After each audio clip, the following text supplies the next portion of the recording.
Bonsoir à tous, je suis ravi de vous retrouver pour votre journal de ce jeudi 29 janvier. Voici les principales informations que nous allons développer. Les listes pour les prochaines élections municipales se déclarent les unes après les autres au sein du Tavini. Le soutien à certaines têtes de liste est stratégique. Pour le Tapura, la priorité est de garder la gouvernance des communes. La proposition de loi pour faciliter l'indemnisation des victimes des essais nucléaires a été adoptée à l'unanimité par les députés présents à l'Assemblée nationale lors du vote. Vous entendrez la réaction de l'association 193. Avec nous en plateau, la déléguée au suivi des conséquences des essais nucléaires, Tita Wapeu, qui réagira également à cette adoption par l'Assemblée nationale.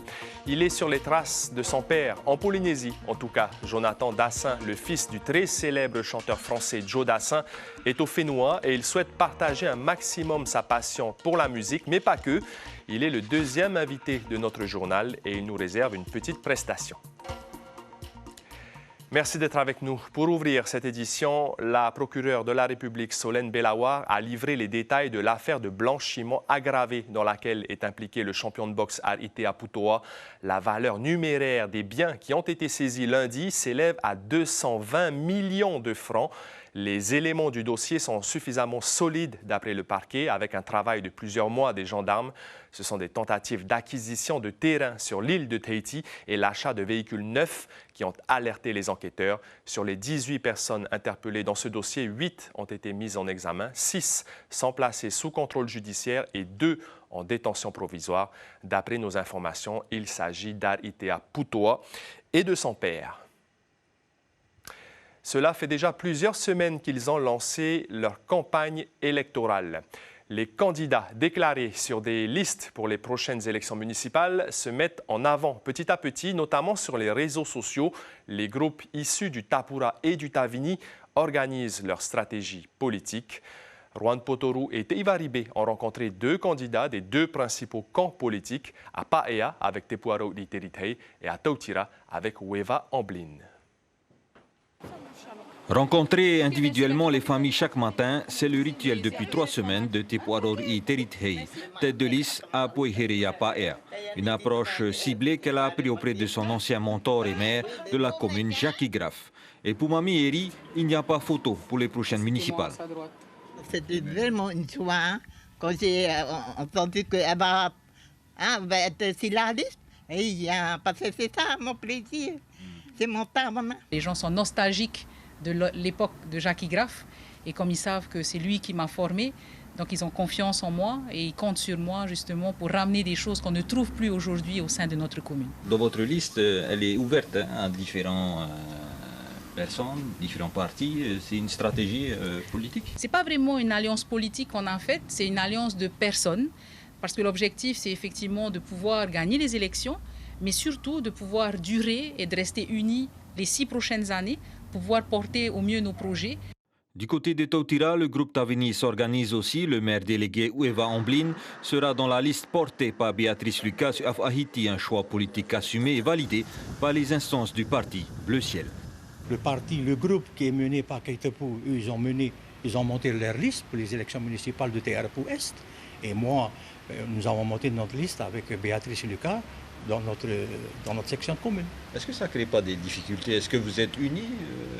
Enfin, on ne peut pas te dire, c'est mentir de vous dire on est unis. On va de la population avec notre programme à nous. À n'en pas douter, les stratégies vont bon train dans les grands partis politiques. La clé du succès sera-t-elle l'ouverture des listes? Verdict au premier tour prévu le 15 mars. Et on poursuit sur le volet politique avec les prochaines élections municipales. Les candidatures émergent notamment à Punaoya. VTA Araipu a présenté sa liste. Hoe Ma'a Anani Opere Pauroya Tatou, celui qui est chef d'établissement du lycée Saint-Joseph, souhaite accompagner la jeunesse de la commune, les familles dans des situations difficiles. Il se présente tête d'une liste qu'il dit d'ouverture avec des militants venus de tous les partis politiques. On l'écoute au micro d'Ismaël Tahiata et Jérôme Lee. Je vois qu'au niveau de Punaoya, il y a vraiment des difficultés, il y a de la misère. Et on le sait très bien, en Polynésie, 60% de la population est en dessous du seuil, vit en dessous du seuil de pauvreté. C'est pour ça d'ailleurs que je me suis lancé en politique. Et aujourd'hui, je le vois dans notre commune. On a beau dire que c'est une commune assez riche. Mais aujourd'hui, quand on fait les quartiers, quand on fait ce travail de proximité, on le voit. Il serait bien, à mon avis, que les jeunes, on les pousse à devenir entrepreneurs, en tout cas au niveau du lycée. Et il serait bon qu'ils puissent être aidés pour pouvoir entreprendre. Et puis on part du côté de Tayarapu Est. Willy Changsao se lance pour la première fois en tant que tête d'une liste au municipal. En 2020, il s'était présenté sur celle menée par Béatrice Lucas, elle-même encore candidate. Avec Fahotuya Tayarapu, le président du réseau de bus RTCT et actuel maire délégué de la commune associée d'Af-Ahiti, a 3 priorités. Willy Changsao les présente au micro de Rehe Nadjarian. Rendre autonomes les communes associées, leur donnant plus de moyens matériels, que ce soit les caisses, le camion, et puis leur donner aussi un budget annexe pour qu'ils puissent se gérer tout seuls. Et deuxième point, c'est accompagner le pays dans son programme de décentralisation, qu'on ne doit pas rater ce coach, parce qu'il faudra qu'on anticipe aujourd'hui avec le nombre de populations montantes qui va venir sur Tayarapu. Donc on doit, comme je disais, le logement, les écoles, l'hôpital et puis la sécurité. Et le troisième point, encore une fois, c'est vraiment la proximité qu'on a oublié un peu. On oublie notre population. Et ce rappel, les élections municipales auront lieu le 15 mars pour le premier tour et le 22 mars, une semaine plus tard, pour le second tour. À l'Assemblée nationale, les députés ont adopté à l'unanimité la proposition de loi pour mieux indemniser les victimes des essais nucléaires français. Fini la preuve individuelle. Une présomption d'exposition suffira désormais pour les maladies reconnues. Le dispositif sera rétroactif et l'État remboursera les dépenses de santé déjà engagées. Bonsoir Lucille Guichet, vous allez nous décrypter tout ça. Concrètement, que va changer cette loi ? Alors, cette proposition de loi, s'il est adoptée, elle va remplacer bien évidemment la loi Morin de 2010 et c'est bien sûr l'opportunité d'améliorer les dispositions. En clair, ça veut dire que jusqu'à maintenant, le malade doit prouver que sa maladie est liée aux essais nucléaires. Avec la nouvelle proposition de loi, ce sera une présomption d'exposition. Ça veut dire que jusqu'à maintenant, c'était le malade qui devait prouver qu'il avait reçu 1 millisievert. C'est ce qu'on a surnommé l'amendement Tétouanoui. Avec la nouvelle proposition de loi, ce sera une indemnisation pour toutes les personnes présentes dans une zone et pendant une durée définie. Jusqu'à maintenant, le malade doit souffrir d'une des 23 pathologies radio-induites listées par la loi Morin. Dans la nouvelle mouture, ça ne change pas, c'est toujours la même liste des maladies et ça inclut entre autres le cancer du cerveau, de la thyroïde, du sein, de l'estomac et les leucémies. Ensuite, jusqu'à maintenant, le malade doit faire examiner son dossier par le CIVEN, le comité d'indemnisation des victimes des essais nucléaires. Avec la nouvelle proposition de loi, ce sera une indemnisation automatique et irréfragable, c'est-à-dire sans contestation possible du CIVEN. Enfin, jusqu'à maintenant, l'indemnisation, elle est surtout pour le malade reconnu. Avec cette nouvelle proposition de loi, ça inclura également ses ayants droit, mais aussi le remboursement des frais médicaux. Alors Lucille, si cette loi est appliquée, ça entraînerait forcément des coûts importants pour l'État. Est-ce qu'on a une idée de ce que ça représente ? Alors, une idée peut-être. En tout cas, la députée Meleana Redarbelo a fait ses calculs et selon elle, ça coûterait 1 milliard d'euros, c'est 119 milliards de francs pacifiques. C'est encore un petit peu flou et en tout cas, c'est la principale inquiétude du côté des parlementaires. Pour certains, le budget de l'armée ne suffira pas et d'autres craignent des indemnisations plus faibles, trop faibles et par forfait justement pour contenir les coûts. D'autant que cette loi sera rétroactive, elle concernera les demandes déposées avant la promulgation du texte. Il y a 679 demandes qui ont été rejetées et qui pourraient être concernées, rattrapées par cette nouvelle loi. Et la députée estime que 10 000 personnes sont concernées par tous ces critères, mais n'ont jamais déposé de demande d'indemnisation. Merci Lucille Guichet pour toutes ces précisions. Et cette proposition de loi portée par la députée Meleana Redarbelo comme un symbole a été adoptée 30 ans et 2 jours après le dernier essai nucléaire en Polynésie. Désormais, il reste la dernière étape parlementaire du Sénat. Ismaël Tahiata et Jérôme Lee ont recueilli des réactions. Il est adopté. Difficile de faire mieux. La proposition de loi a été adoptée à l'unanimité. C'est une victoire avec un message fort à la clé. Établir un droit à l'indemnisation clair, effectif et surtout durable. Lorsque l'État a créé un risque exceptionnel, il en assume pleinement les conséquences. La Polynésie française a besoin que cette page de l'histoire nationale, cette page de son histoire, soit enfin écrite, transmise et enseignée. Dans cette proposition de loi, 3 grandes avancées pour toutes les victimes des essais nucléaires. La suppression notamment du seuil d'1 millisievert. C'était le frein majeur qui justifiait au niveau du CIVEN tous les rejets des dossiers. Or ici, il n'y aura plus à prouver, on va dire, le fameux 1 millisievert dont personne ne peut prouver, mais il y a simplement à définir la présomption liée aux expositions des essais aériens. Ensuite, il y a la prise en compte de la période d'exposition, c'est-à-dire de 1966 à 1974. Notamment la prise en compte de la période atmosphérique, celle où les habitants de Polynésie, les travailleurs et les vétérans, les militaires, ont été exposés aux retombées immédiates des essais, des explosions atmosphériques. Ensuite, il y a aussi la prise en compte des victimes indirectes ou des victimes par ricochet.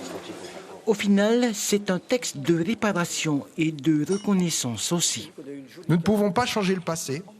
Nous ne sommes pas responsables, à titre personnel, évidemment, des choix politiques faits dans les années 60. Mais c'est nous qui pouvons aujourd'hui, en tant que représentants de la nation, faire en sorte que la France assume ses responsabilités. La France ne pourra sans doute jamais rendre les atolls de Mororoa et de Fangatofa, mais nous devons et nous pouvons reconnaître et indemniser les victimes. Nous allons le faire à l'Assemblée nationale aujourd'hui et espérons que le Sénat saura se hisser à la même hauteur, celle de l'histoire de la France. Cette proposition de loi devrait permettre d'avancer sur le chemin de la réconciliation entre la Polynésie et la mère patrie. L'Assemblée nationale vient de dire « on ne vous oublie pas ». Je terminerai par un mot de notre Metua Povana Oopa qui a dit en 1968 « Je n'éprouve ni haine ni rancune. La France est une grande nation et c'est pour cela qu'elle me rendra justice. »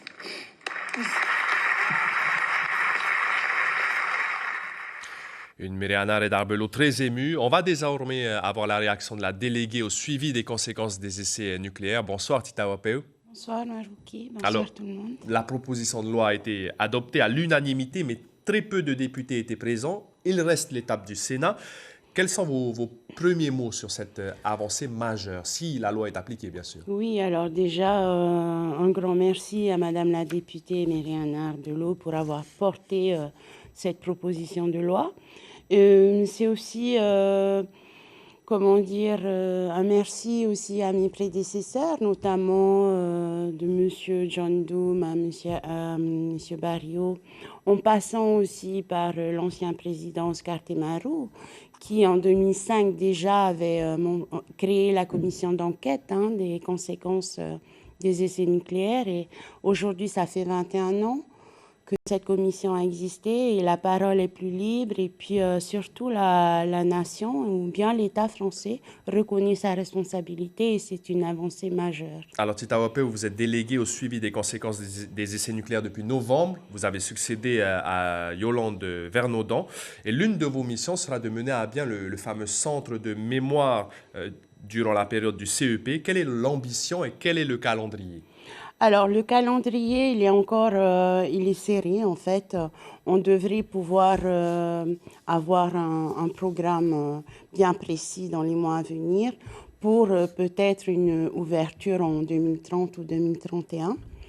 Les objectifs sont clairs, c'est de transmettre cette mémoire à tous et en particulier à notre jeunesse. Il faudra la raconter, cette mémoire. Il y a un conseil scientifique et culturel qui travaille justement sur ce centre de mémoire. Il y avait des dissensions en 2024 et certains ont quitté pour des raisons professionnelles, disent-ils. Est-ce que vous allez réussir à concilier les sensibilités pour ce centre de mémoire? En tout cas, on est déjà dans une optique de réunir tout le monde et puis de surtout travailler sur ce qui nous rassemble et ce qui nous ressemble sur cette partie de notre histoire. Qui fait partie de ce conseil aujourd'hui? Alors, des scientifiques, est-ce que je dois les nommer tous S'il n'y en a pas beaucoup. Oui, il y en a. Des gens reconnus. Oui, des gens connus de toute façon et reconnus qui font partie du monde universitaire ou bien alors du monde artistique ou culturel. Des gens très, très engagés de toute façon dans la mise en place du centre de mémoire. Merci beaucoup, Titawa Peu. On retiendra donc que vous espérez que ce centre de mémoire sorte de terre avant 2030-2031 peut-être. Et on a entendu donc votre réaction sur l'adoption de cette proposition de loi pour faciliter l'indemnisation des victimes des essais. Merci encore. On aura l'occasion de vous recevoir à nouveau pour parler du sujet. Un mot de justice désormais. Le tribunal administratif a dressé son bilan 2025 et ses perspectives 2026. L'an dernier, les requêtes ont augmenté de 16% et malgré cette hausse, la juridiction a raccourci les délais de jugement. Le contentieux de la fonction publique, par contre, a explosé. Une tendance qui inquiète le président du tribunal administratif, Pascal Devilliers, que l'on écoute au micro de Mirko Vanfo. L'importance des contentieux de fonction publique, qui ont augmenté de plus 77% et qui représentent 39% de nos entrées, et qui interrogent malgré tout. J'espère qu'en 2026, cette tendance ne va pas se poursuivre. Sinon, il faudra quand même que les responsables se questionnent sur les raisons de cette croissance de ce contentieux de fonction publique. Le consulat australien a organisé aujourd'hui une petite célébration avec 3 jours de retard dans le cadre de l'Australia Day, journée de fête nationale pour le pays, célébrée le 26 janvier. Pour certains, cette date est aussi liée à l'invasion des territoires autochtones. Quoi qu'il en soit, le 26 est devenu un jour férié en Australie en 1994. Et puis toujours sur ce territoire, c'est à lire sur notre site internet, la Chine met en garde l'Australie qui veut racheter son port stratégique de Darwin, une véritable bataille géopolitique. C'est un chanteur, auteur et compositeur français qui entretient un lien très particulier avec la Polynésie, un lien hérité de son père, lui-même artiste. Jonathan Dassin veut rendre hommage au monument de la chanson francophone qu'était son papa, Joe Dassin. Joe Dassin qui a acquis un terrain à Taha, aux îles sous le vent, il y a plusieurs années de cela. Avec nous en plateau, Jonathan Dassin. Bonsoir. Bonsoir. Vous êtes le fils aîné de la famille. Avant de parler vraiment de votre parcours, des raisons pour lesquelles vous êtes présent ici, d'abord, il y a l'artiste Jonathan, mais aussi quelqu'un de très impliqué auprès notamment de la DG2E. Comment vous en êtes venu à venir en Polynésie? Tout à fait. On m'a invité, je suis invité cette année à être le parrain de l'association FRPRD, qui est la Fédération française de prévention des risques liés au sport et les risques domestiques.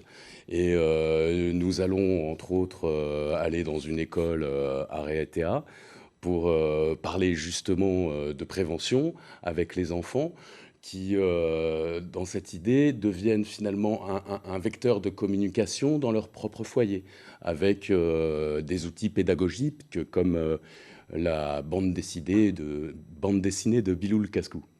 Alors, Jonathan Dassin, ça c'est pour l'aspect donc professionnel, en tout cas votre investissement avec la DG2E, mais vous aimez profondément la Polynésie, votre père aimait profondément la Polynésie, vous êtes venu 6 fois au Fénois et vous avez même un petit coin de paradis à Taha, c'est bien ça? Exactement. Mon papa avait acheté de son vivant un magnifique terrain à Taha, dont nous avons aujourd'hui encore une petite partie, parce que l'autre partie appartient maintenant au territoire. Et c'est évidemment une escale indispensable pour moi à chaque fois que je vais à Tahiti, que j'ai la chance de venir, parce que j'aime énormément Taha. C'est effectivement mon 6e voyage. Est-ce que vous avez un projet musical peut-être avec cette inspiration polynésienne ou non? Bien sûr, évidemment. J'ai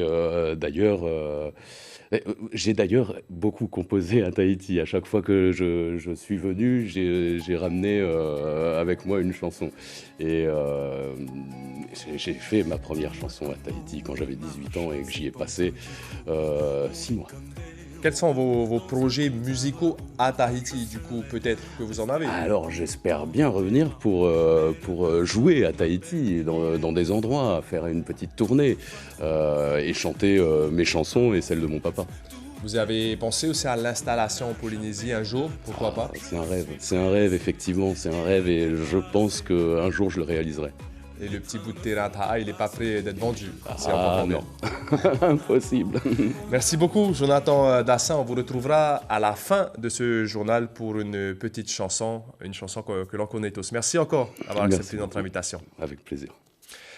Le programme des rencontres populaires prévu avec la Miss France 2026 Hinopoko Devez. Rendez-vous demain à 11h30 pour une parade entre la mairie et le marché avec des associations, groupes et jeunes de Pop Été. Dimanche, une journée dédiée à la jeunesse engagée sera organisée de 13h à 17h au Parc Paufey. La Miss France en est l'ambassadrice. Elle arrivera aux alentours de 14h30.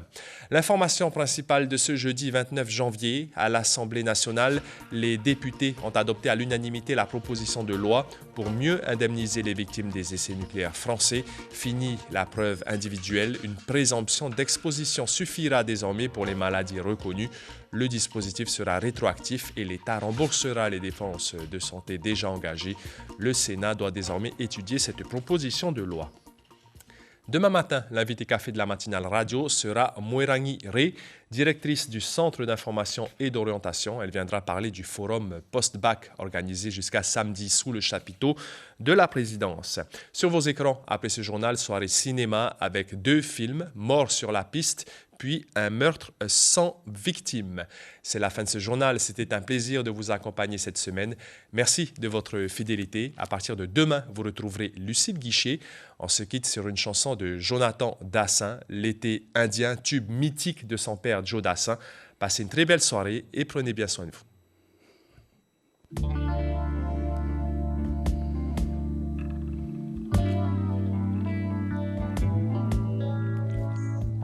Tu sais, je n'ai jamais été aussi heureux que ce matin-là. Nous marchions sur une plage, un peu comme celle-ci. C'était l'automne. Un automne où il faisait beau. Une saison qui n'existe que dans le nord de l'Amérique. Là-bas, on l'appelle l'été indien. Mais c'était tout simplement le nôtre. Avec ta robe longue, tu ressemblais à une aquarelle de Marie Laurencin. Et je me souviens très bien de ce que je t'ai dit ce matin-là. Il y a un an, un siècle, il y a une éternité. On ira où tu voudras, quand tu voudras. Et l'on s'aimera encore lorsque l'amour sera mort. Toute la vie sera pareil à ce matin, aux couleurs de l'été indien.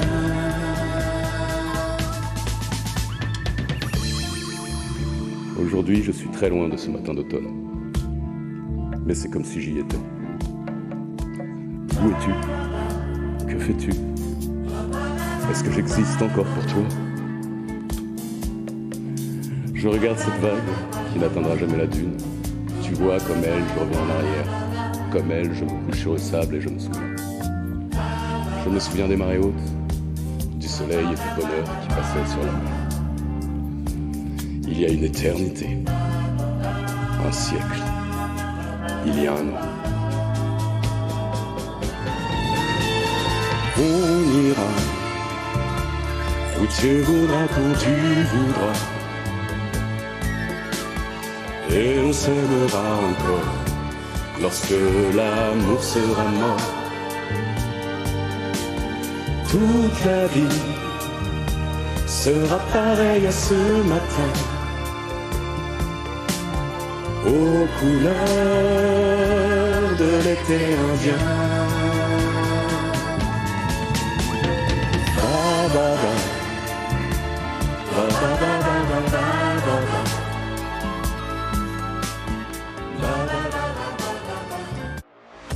Retrouvez toute l'info sur WhatsApp en scannant notre QR code.